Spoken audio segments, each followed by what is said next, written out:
what Old Nessie is, the Loch Ness Monster. Now I got an eyewitness account here, and I've been trying to draw a picture of her, I guess. Nessie seems to be a female, but you know, it's interesting. You got all these reports. Some of them conflict. A lot of them are anecdotal. Actually, all of them are anecdotal. It's eyewitness accounts. There have been a few photographs, but nothing verifiable. Nothing too credible to the scientific community. Old Nessie could be a dinosaur, extant from 65 million years ago, who wandered her way up into the Scottish Highlands. Now, if she was a dinosaur, that would mean that she would have had to have been stealthily navigating the Atlantic Ocean, perhaps, before the most recent ice age, when the sea levels were much, much higher. Navigating from 65 million years ago, or it's a very close-knit family that has somehow managed to reproduce for that length, that long span of time, without any extremely detrimental, evolutionarily detrimental maladies and mutations from inbreeding. Or it's a 65 million year old beast, and then somehow it worked its way through these caves up into the Scottish Highlands in this long, long lake they call Loch Ness. Anyways, thank you to Jared Lankenauer. I honestly was thrilled to get this suggestion. So, Jared, thank you for it. I think it's going to be fun to explore and talk about some of the history, some of the oldest history from 500 years after Christ. It's 1500 years ago, pretty much. So we're going to keep it quiet. We're going to just relax and learn.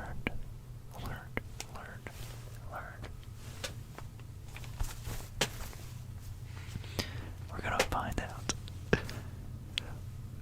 We're going to find out as much as we can tonight, during this nap, during this sleep, about Nessie.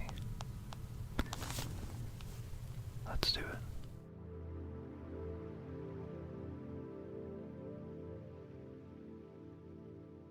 So here we come in, piece by piece. There's Scandinavia, here's Europe, here is Spain and Portugal, northern Mediterranean. We're going to go over here. If my computer doesn't freeze up. And there we go. And we're going to keep zooming in to the Scottish Highlands. So here's, if you see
Loch is a Scottish Gaelic word for lake or for a sea inlet.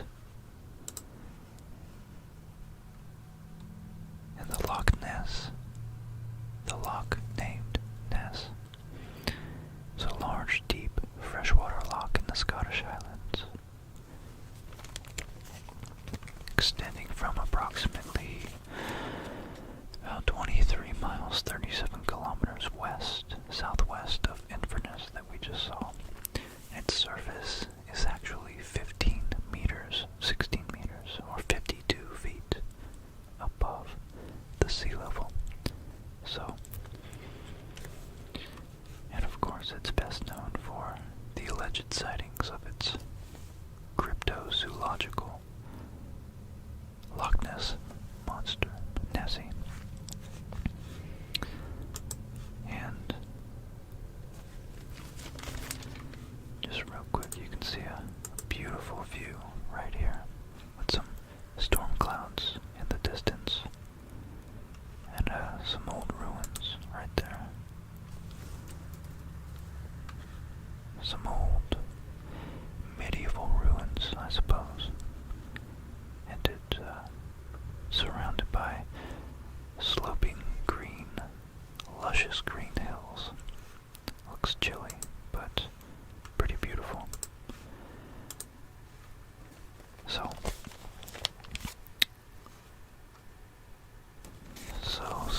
you wanted to know all about the Loch Ness Monster.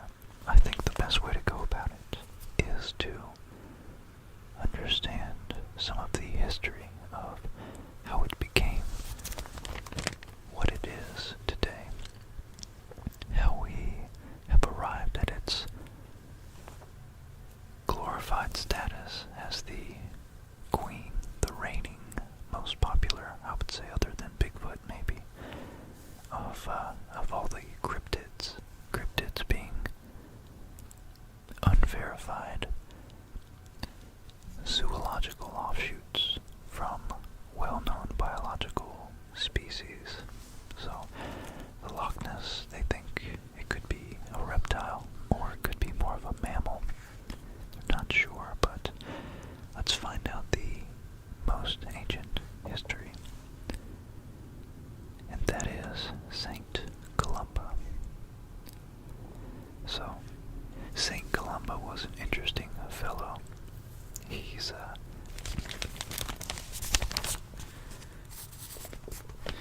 so the earliest report of a monster in the vicinity of Loch Ness appears in the life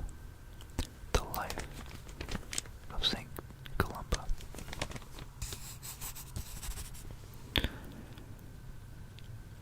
Now this was a history of the life of this gentleman written by someone else named Adomnan, 100 years after the death and the events, of course, of Saint Columba. So according to Adomnan, the Irish monk Saint Columba was staying in the land of Picts, Picts,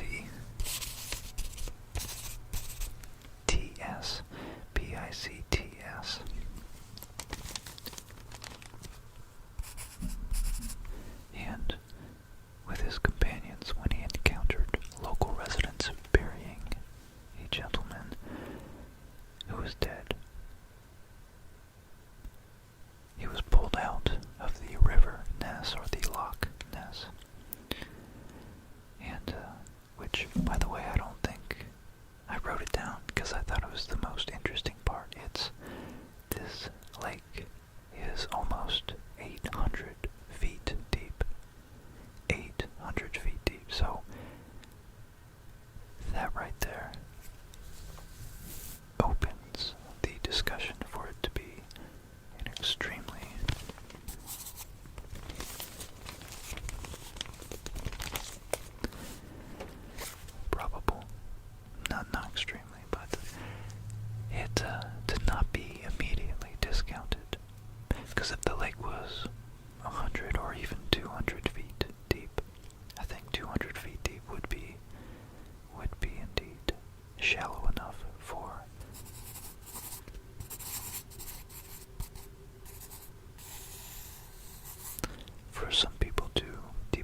bodies of water, at least the Atlantic Ocean, around it.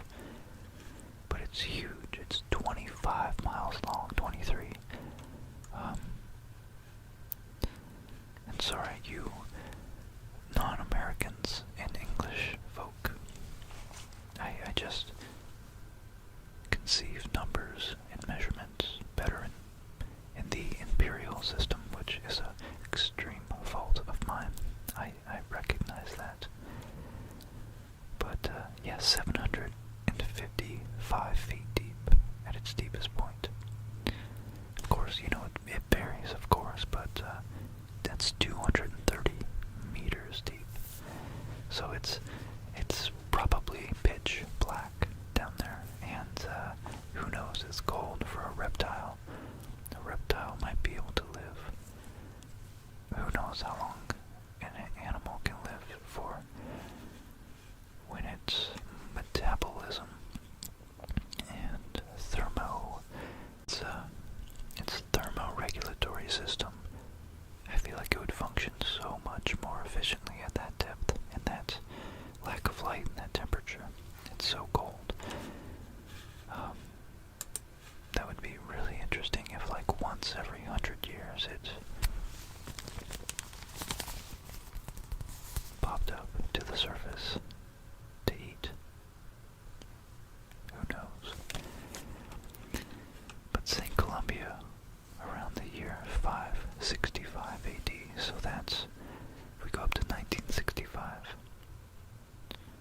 that would be 1400 years, so almost 1500 years ago, 1500 years ago, this guy, who was already kind of a badass. I mean, he became a saint. You don't just do that by sitting around.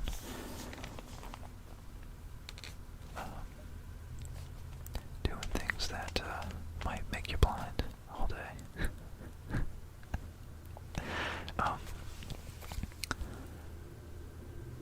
They explained that the man was swimming in the river, this guy, so St. Columba walked up, saw this guy being dragged out, and he was clearly dead out of the river. And the town folk said this guy was attacked by a water beast which mauled him and dragged him underwater. Although they tried to rescue him in a boat, he was already dead. So Columbia sent a follower, Louis Mogumin, to swim across the river. The beast approached him, but Columba made the sign of the cross and said, "Go no further, go no further. Do not touch the man, go back at once, you beast." The creature stopped as if it had been pulled back with ropes and fled. Columbus' men, his men, and the pigs, I guess that's the townsfolk name, gave thanks for what they perceived as a miracle.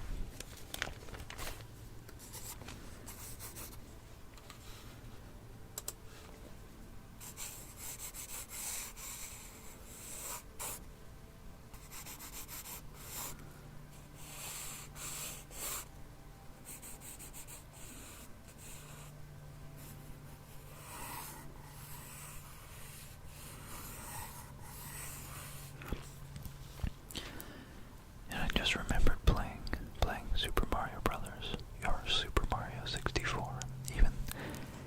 It even got included in that video game.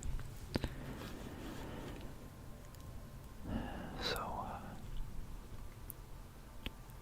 yeah, it's a very, very disseminated myth, very widely known. So believers in the monster point to this story,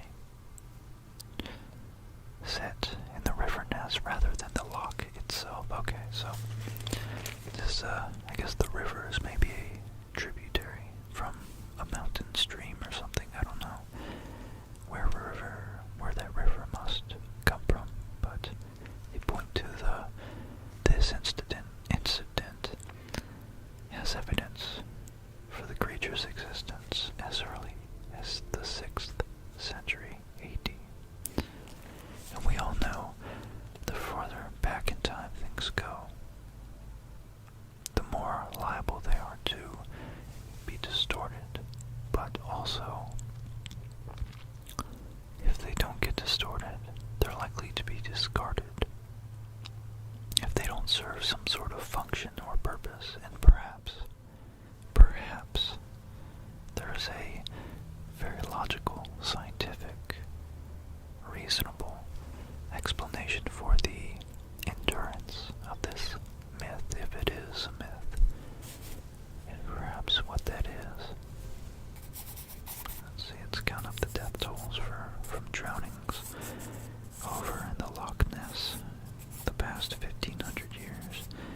other lochs that Nessie apparently does not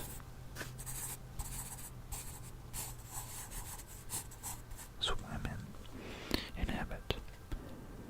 So I suppose there could be some sort of measurement, some sort of quantification of how many deaths were prevented by drowning because people didn't want to swim in it. Either that or you Scots in the town of along the lake and Loch of Ness are badasses and you just go in regardless. But nonetheless, an interesting thing about that is that for nearly 1,400 years at least, until 1933, there was no mention, absolutely no mention of the Loch Ness Monster, or any other large beast, for that matter, swimming in the loch.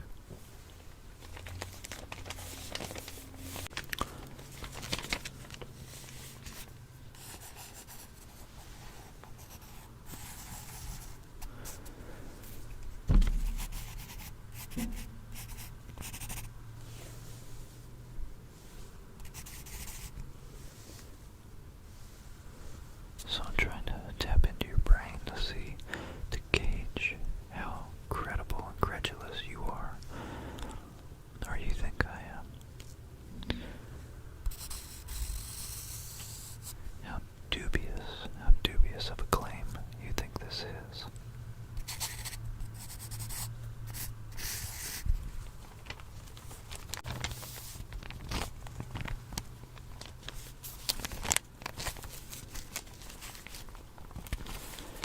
Okay, so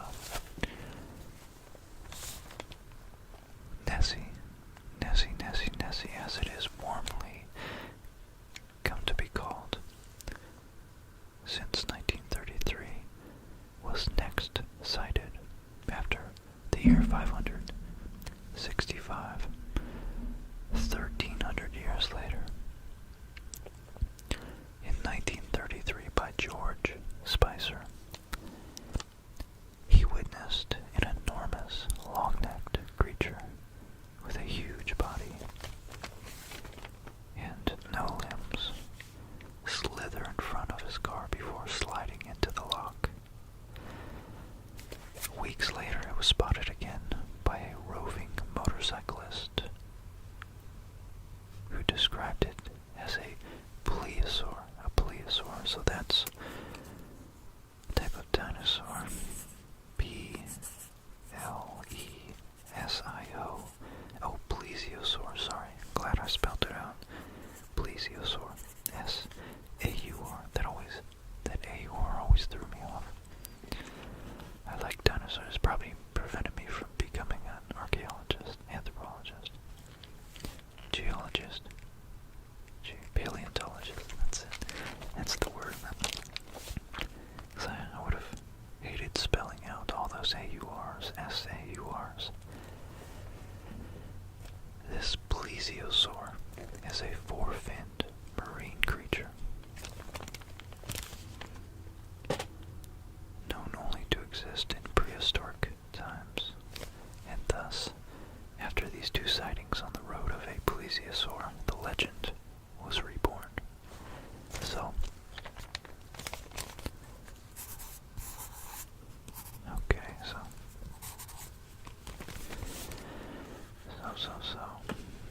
we had an ancient sighting which verifies can be a claim of its veracity, I suppose you could say. And we have a modern sighting which can conjoin with that claim and add a certain amount of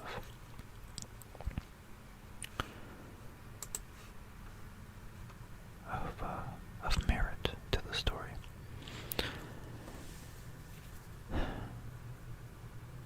Okay, here's one actually. So before 1933, but not relative to St. Columbo in 500 AD, it was in 1871.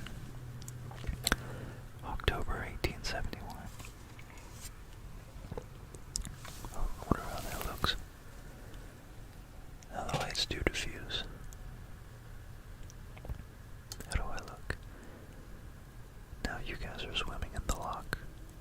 How do you feel? You should feel pretty safe, because we're here. We're here together to figure this out. In October 1871, D. Mackenzie of Balnain reportedly saw an object resembling a log or an upturned boat wriggling and churning in the water. The object first moved slowly, very slowly, but then disappearing at a faster speed. So Mackenzie sent his story in a letter to Rupert Gould in 1934, shortly after the interest in the monster increased. So of course, 62 years later, or 3, an anecdote is really quite hard to verify and even believe, really, because our memories do not preserve objective facts as well as we would hope, especially about something as interesting as this. So yeah, the first official sighting was in 1933. George Spicer, he and his wife saw an extraordinary form of an animal walk across the road in front of their car. As they described the creature having a body about 4 feet high and 25 feet long. So that's just like the biggest crocodile you could ever imagine. Literally on the scale of a dinosaur. So,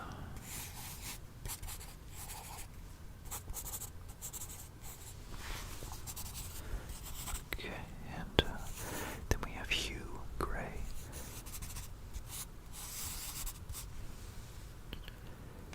Hugh Gray, his photograph was taken near Foyers in 1933. It was slightly blurred, and it has been noted that if one looks closely, the head of a dog can be seen. So Gray had his Labrador for a walk that day, and it's suspected that the photograph depicts his dog.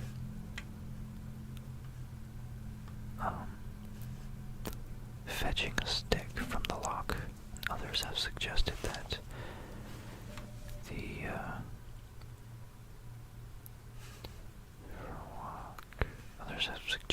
the photograph depicts an otter or a swan. The original negative was lost, however, in 1963.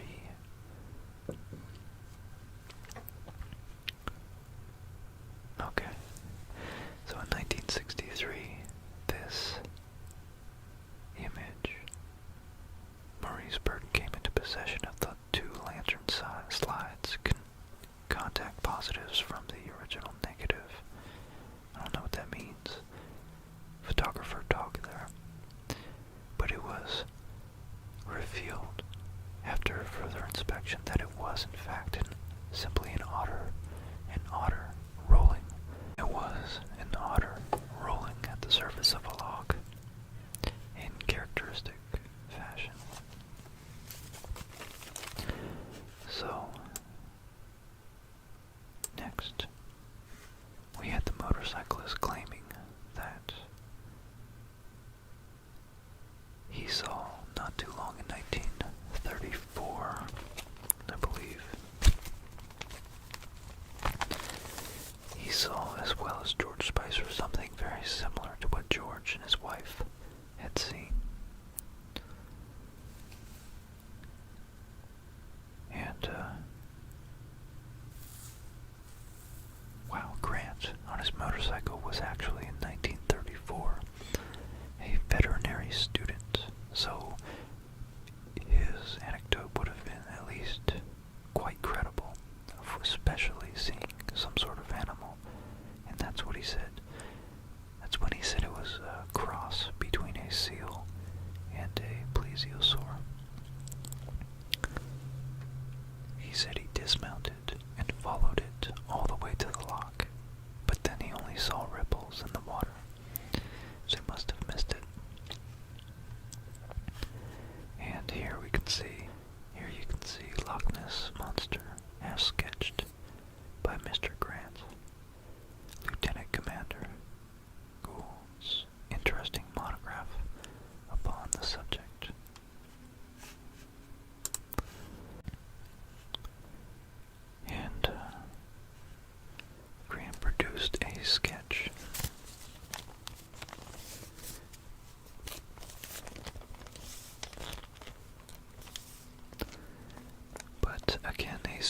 archaeologist looked at it and said it looks a lot like an otter, and it seems like an otter would behave that way.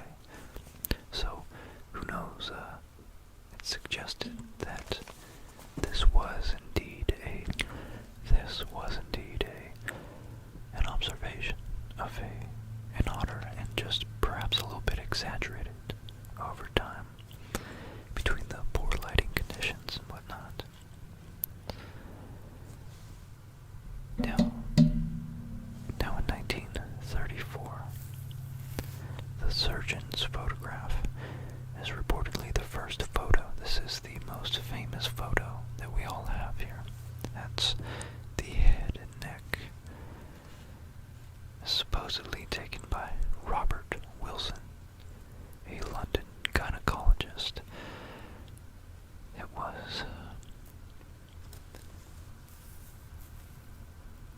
It's interesting that a gynecologist is visiting such a female-shaped lake. But in 1934, Wilson's refusal to have his name associated to it led it to be known as the surgeon's photograph. Now, according to him, when he was looking, so he said that he was looking at the loch when he saw the monster, grabbed his camera and snapped 4 photos. Only 2 exposures came out clearly, and the first reportedly shows a small head and back, and the second shows a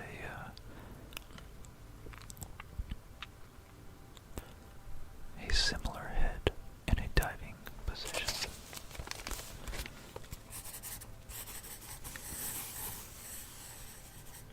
So the first photo became well known, and the second attracted little publicity because of its blurriness. So let's look at that real quick. So this is the loch right here. Now, if I'm being honest with you, my honest analysis, go here even, is that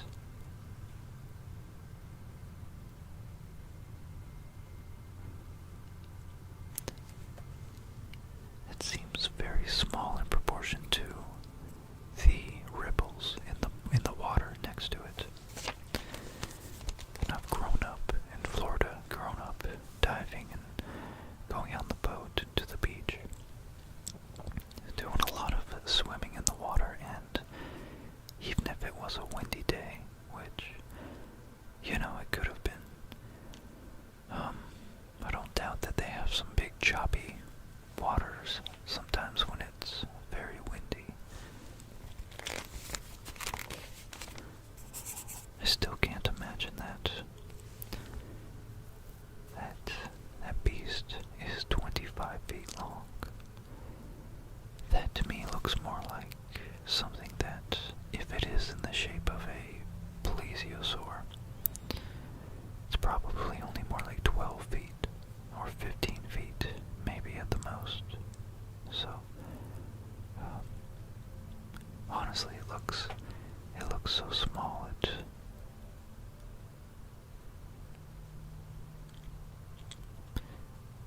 really looks like it's zoomed in, and it's more like maybe only 2 or 3 or 4 feet. Which, in that case, it could easily be an otter or a swan. And here we have an artist picture of a plesiosaur.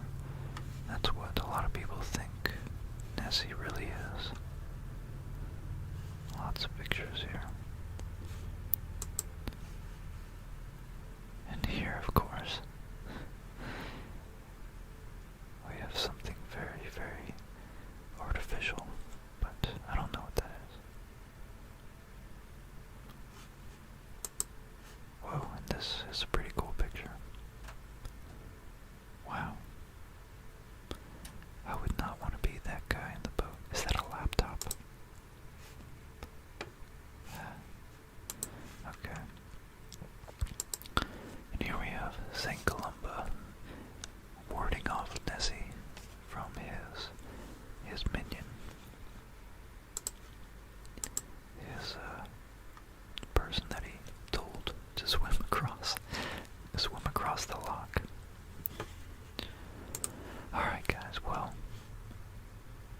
let's see.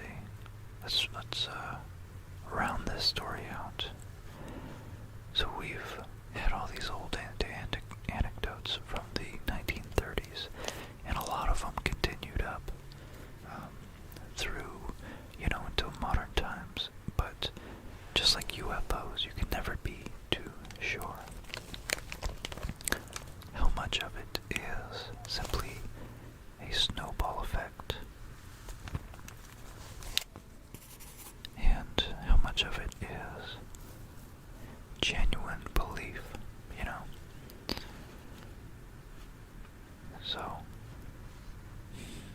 So after Daily Mail reported and printed this photograph in that front page I just showed you,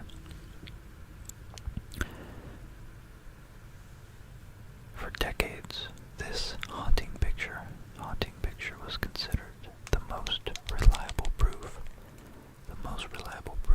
of the monster's existence. And, but in 1994, the stepson, here's the kicker, of the photographer, admitted that the stepson of the photographer did admit that it had been an elaborate hoax. So that's one down. The monster was actually a plastic and tin model attached to a toy submarine. So I really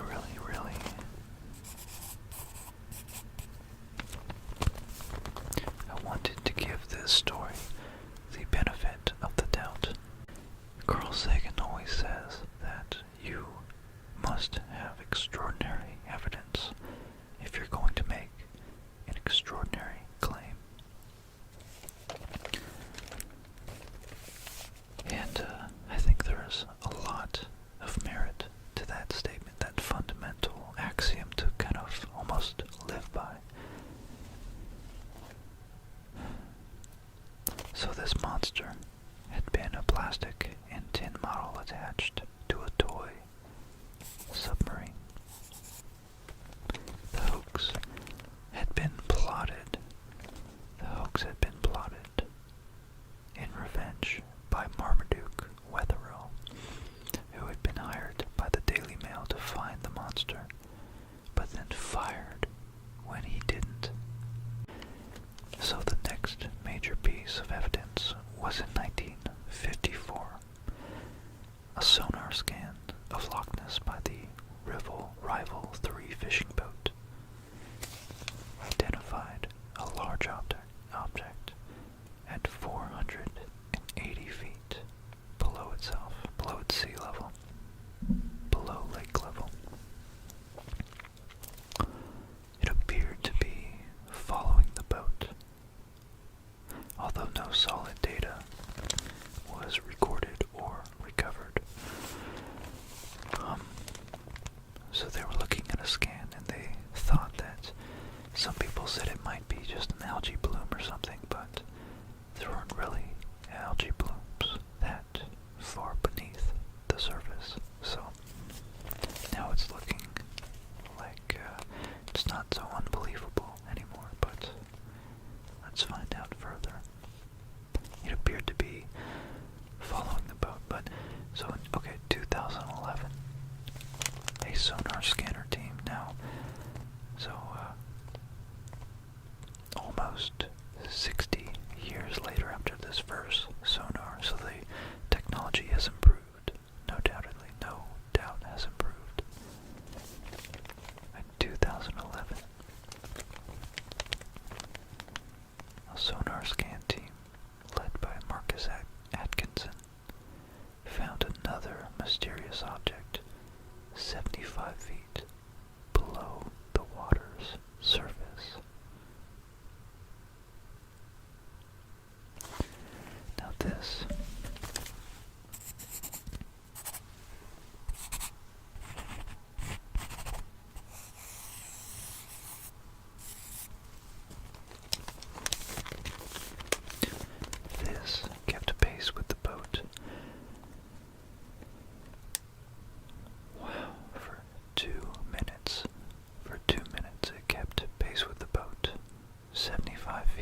the surface in 2011.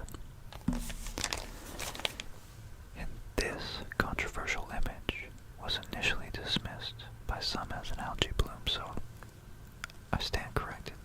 I thought the old one was an algae bloom, but yet, yeah, so algae requires sunlight, so even 75 feet below the water, which is much closer than 500 feet, it still wouldn't be receiving enough sunlight to be such a large bloom. Nonetheless, let alone a mobile bloom that could move. So this picture, let me find this picture. So here we have the mysterious object spotted 23 meters, roughly 75 feet below the surface. And this big green blob right here is the seafloor. So, yeah, that's definitely interesting. What the heck that could be.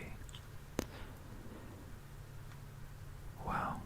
It does look like it could be something, but it also, in my mind, looks like it's an ambiguous and vague, amorphous enough blob that it could be interpreted many, many ways.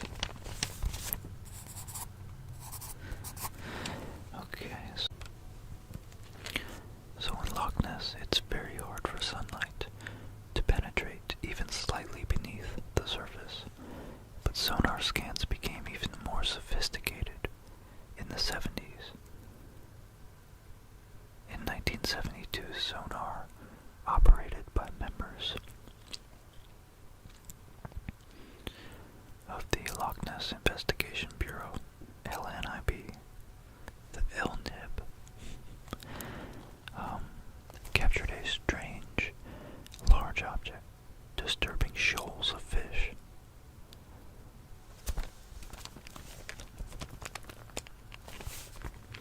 And, let's see. So,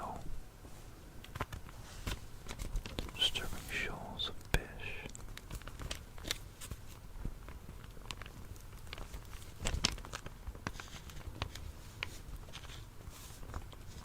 One camera image showed the flipper, hindquarter, and tail of a huge creature with rough green flesh. Experts estimated the flipper length between 6 and 8 feet long. The team captured a more detailed image of the creature in 1975, which was hotly debated in the UK's House of Parliament.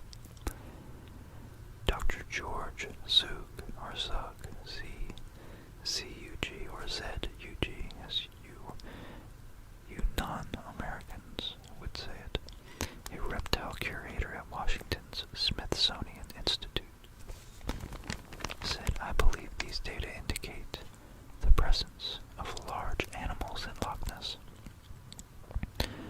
but the data is insufficient to actually identify them."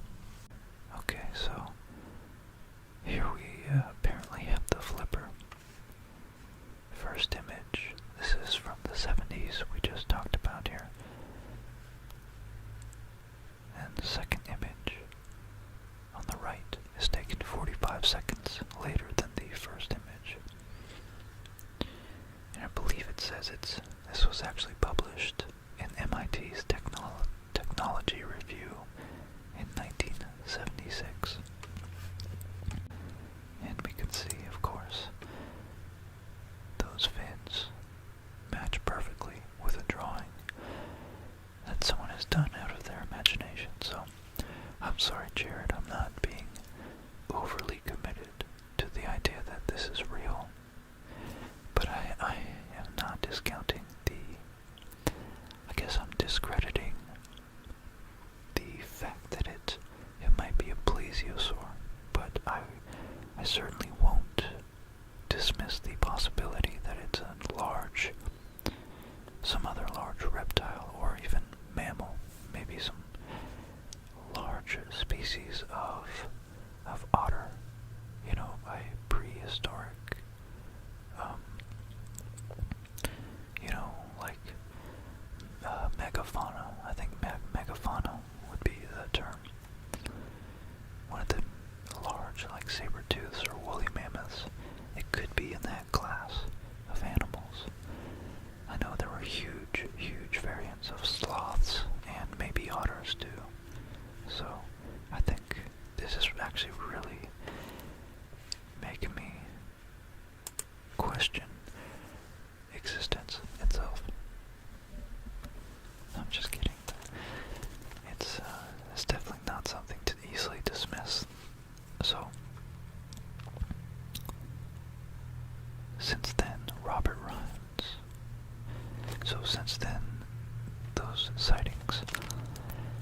fewer sightings, and no significant evidence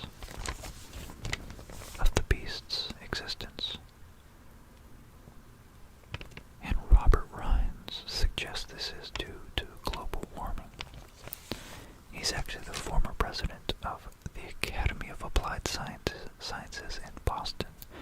And Boston is like an American hub of the intellectual elite. So he's definitely pretty credible. So before his death in 2009, Rines alleged that the monster was unable to adapt to changing environmental conditions and had probably died. He claimed to have identified 100 mysterious objects at the bottom of the lake that could feasibly be its corpse.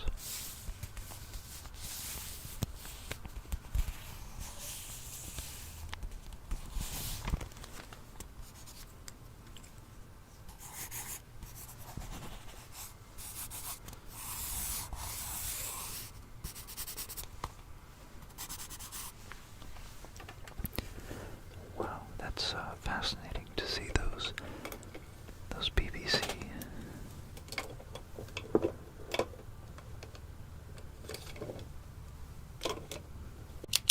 It's really fascinating when you see the whales, like Planet Earth or Blue Planet. They die, and whatever the sharks don't eat, those big, huge corpses just drift to the bottom of the ocean, where there are many crabs and fish and I guess octopi. Lots of things that are scavenging these huge corpses.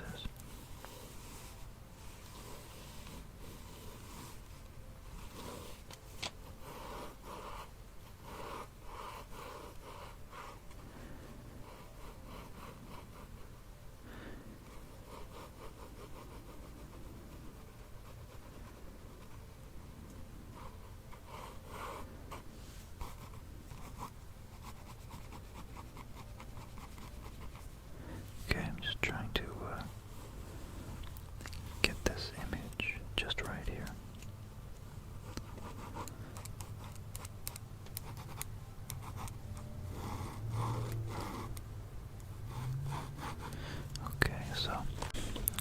So that would be fascinating to see if they actually took a survey of the sea floor, the loch floor, to see if there are in fact any large bones. There are certain historical problems that make the monster's existence highly unlikely if the beast is a lone plesiosaur.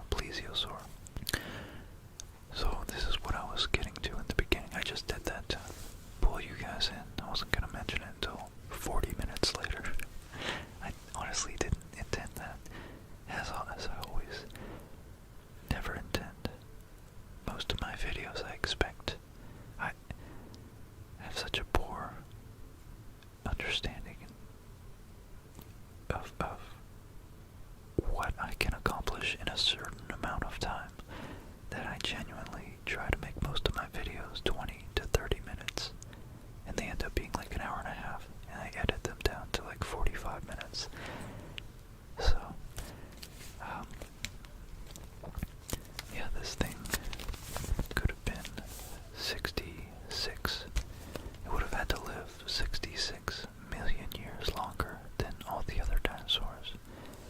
Now, there are sharks and crocodiles and gators, but nothing that large still exists, except for, again, some crocodiles get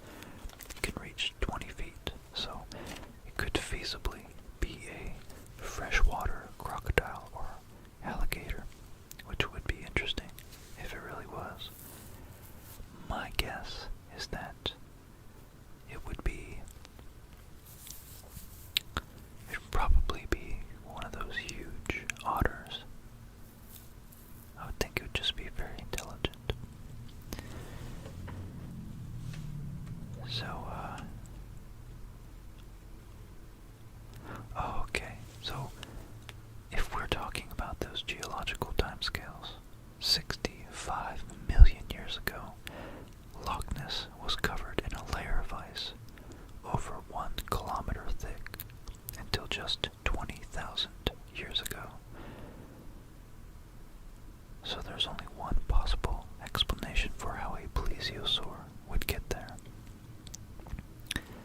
Nessie would have had to lurk in the Atlantic Ocean for nearly 66 million years.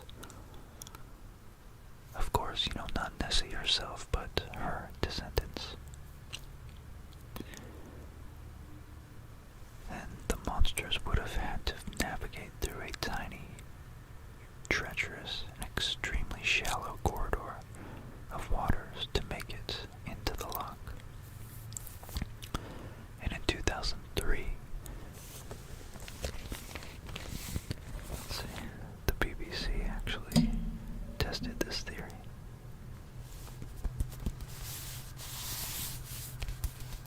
Sending a team of scientists on a sonar expedition to map the entire loch. They used highly sophisticated equipment capable of picking up breathing creatures. But after scanning the entire body of water, expedition member Ian Florence admitted that they had been unable to find any evidence of large, undocumented animals lurking within.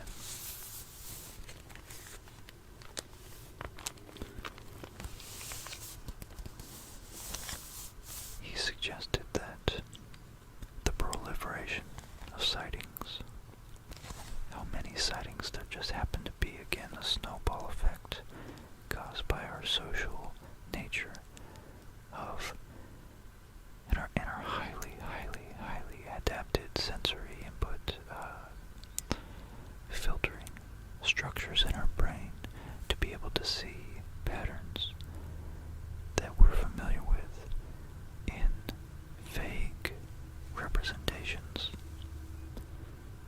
and essentially project things that we're thinking of onto unrelated patterns in nature. He suggested that the proliferation of all these sightings over the years was due to people seeing what they want to see. Simple as that. Indeed, to test this hypothesis, this is the interesting part here. The same scientists hid a fence in the loch, which they raised as tourist buses drove by. And when questioned later, the tourists, a significant number of these tourists, they indicated that they had seen a serpent-like monster. So this shows how perception can be distorted by, of course, what the tourist expected, or had not expected, but had, of course, hoped to maybe catch a glimpse of. And we immediately attach something we would find meaningful, because that would be an extremely rare instance if you had been the tourist in nearly 100 years.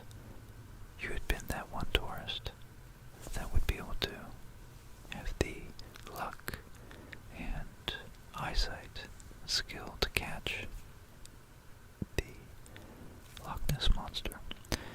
So that means that there is social incentive, social status incentive for you to want to see a Loch Ness Monster instead of a fence. Although I don't know what they meant by fence, whether it was like a fence with a pattern on it. Maybe that's what it was. But this article doesn't mention that.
Ness Monster has baffled people for 1,500 years, 1,500 years. No tangible evidence yet exists that the creature has come to light. It's, at this point, the stuff of actual legends.